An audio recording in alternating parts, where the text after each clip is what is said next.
Now let us go for the next definition, that is a inner product space. Okay, so inner product or dot product. So first of all we will see definition of inner product. Then the inner product defined on the vector space is called as what? The inner product space. Okay, so the inner product or a dot product on a vector space V is actually a map defined from V cross V to R. Note the domain of the map is the Cartesian product of V with itself, satisfying the following properties for all xyz belonging to V and alpha belonging to R. These four properties should be true. Okay, now see, this definition we have already seen last year. Okay, so this is simply the revision. Okay, the first property states that inner product of x with x should be always greater or equal 0.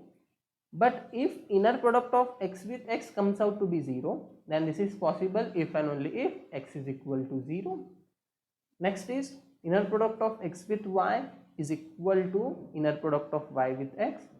Next is inner product of x plus y with z should be equal to inner product of xz plus inner product of y with z. Now see, this z is fixed throughout. इथे x plus y आहे, so this x plus y has been distributed. So इथे फक्त x आलेला आहे, इथे फक्त y आलेला आहे.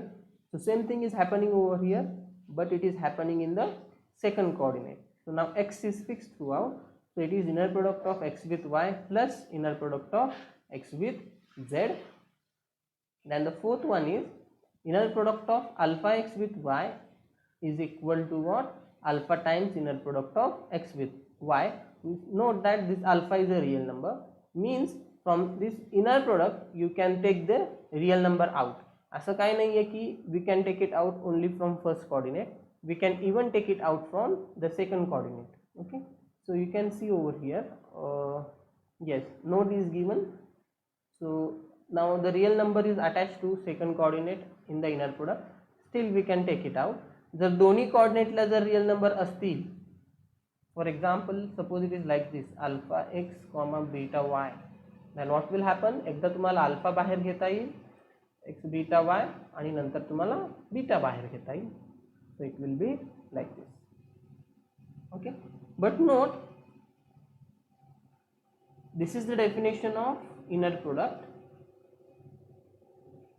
Okay, on a vector space over R. Okay, so if it is over C set of complex number, then there is slight change in the definition which you are going to learn in higher classes. Okay, so if we are having certain inner product on vector space V, then V is known as what? The inner product space, and it is denoted by somewhat like this. So one example over here I have given. So V is equal to R2 and x is x1 x2, y is y1 y2 belonging to R2. So and I have defined the inner product as, so inner product of x with y is equal to what? It is simply the dot product. So dot product in the sense what? See, इकडचा x1 घेतला, इकडचा y1 घेतला, so x1 y1 plus what? इकडचा x2 घेतला आणि इकडचा y2 घेतला, so plus x2 y2. So this is also called as what? Dot product, right? So one can easily check this above four conditions, and all the four conditions will be satisfied. This example we have already seen last year, and since all the four properties are satisfied, so therefore it is an inner product on R2, and therefore R2 is a inner product space. Okay, so this is about the example of an inner product space. Okay, yes, and this is regarding definition of norm. Okay, so see how norm is defined. If x is equal to x1 x2 up to xn belongs to R raised to n. Now note that R raised to n is also inner product space.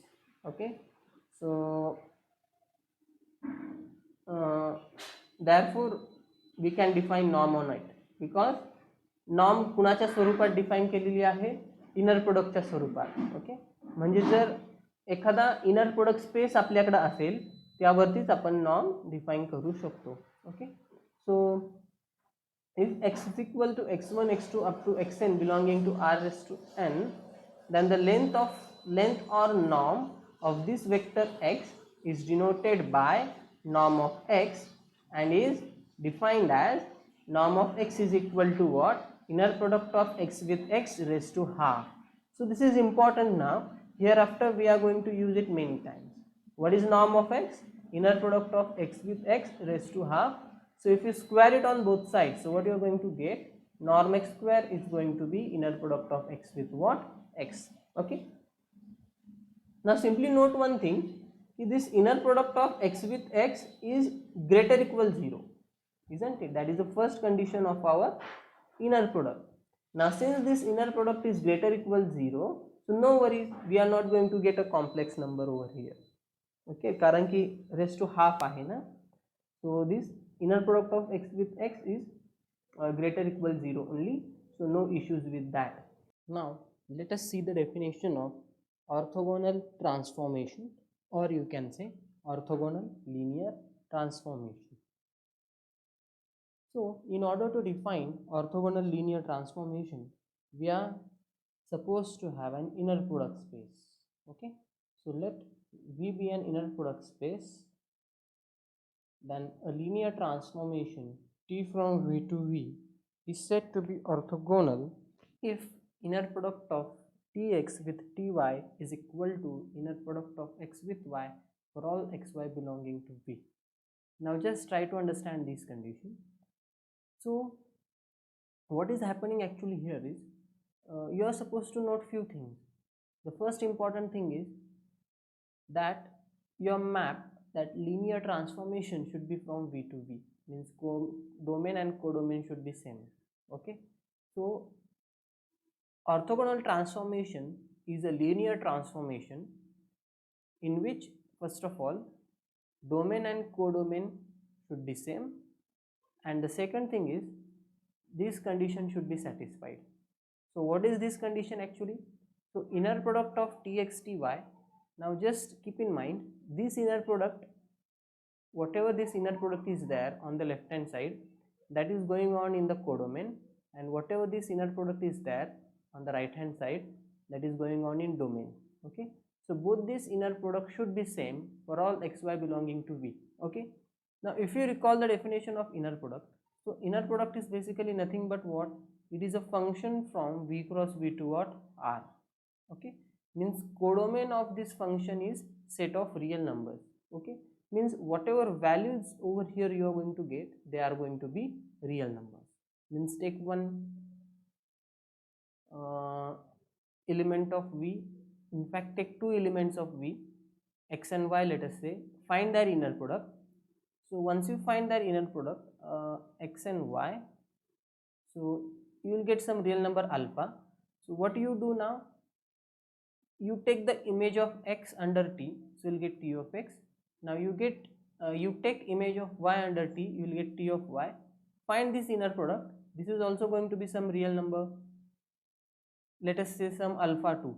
Okay, so if this alpha 1 becomes equal to alpha 2 for all values of x and y, means what? Whatever real number I got here, this should be also what? Alpha 1 in other words. Okay, and if this is possible for all xy belonging to V, then we will say that it is a orthogonal linear transformation. Okay, now this t of x, tx is nothing but t of x, it is one and the same. T of y means t of y. Okay, it means it is image of y under what? T. I hope you are getting what I am trying to tell you. Okay, so this is about definition of orthogonal linear transformation.